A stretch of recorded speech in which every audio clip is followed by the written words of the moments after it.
So, ayun na nga guys, naghiyawan yung mga tao dyan kasi nagkamali kami ng desisyon sa buhay.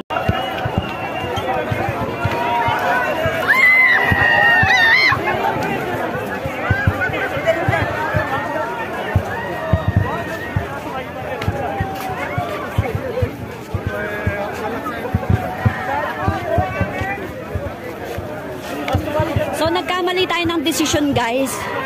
Dito pala siya. Dito pala ang tama. Hindi na natin nakita ng maayos. So, nasa dulo siya. Doon tayo pumesto sa kabila, hindi pala doon yung fireworks. So sad.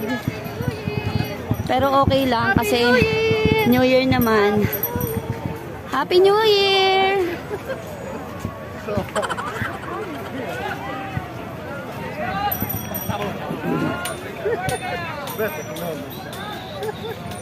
So, ayun na yung fireworks na guys. Hindi natin nakita. Doon pala yung fireworks. Napakalayo. Tingnan nyo naman oh. Ang mga tao naglakad tuloy kasi galing pa kami doon sa dulo. Tapos wala naman palang fireworks doon.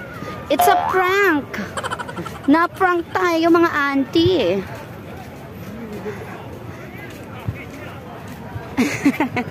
Alam mo yung pinagkaabang-abangan ng mga tao doon sa dulo. Tapos wala naman palang fireworks doon. Na-prank kaming lahat ngayong January 1. Unang araw ng taon at na-prank tayo. So ayan, ganyan karaming tao ngayon. Ngayon tuloy, naglalakad sila papunta doon sa fireworks.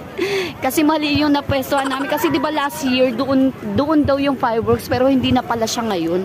Iba na pala siya. Doon na pala siya sa dulo. So hindi na natin makikita yun guys.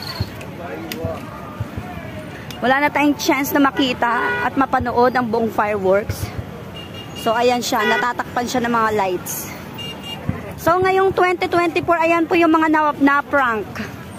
It's a prank pala, guys. Sobrang daming tao na-prank dito.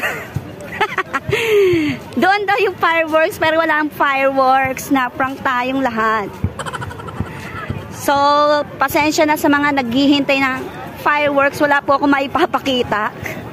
Mga luha ang tao pong maipapakita ko sa inyo. Ayan, lahat sila so disappointed kasi sobrang layo ng fireworks.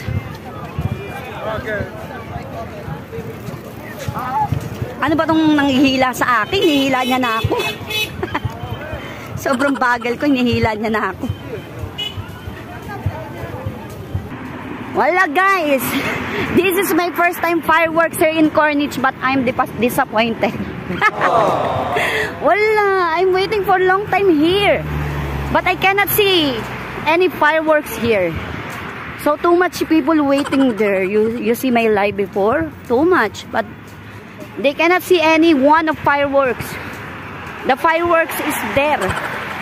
I don't know which area there. We will try to find out which area that one.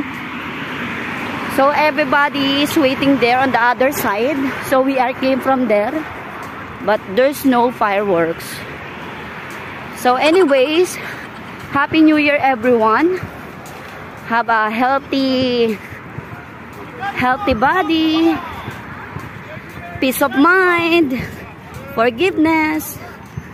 So that's it. Bye.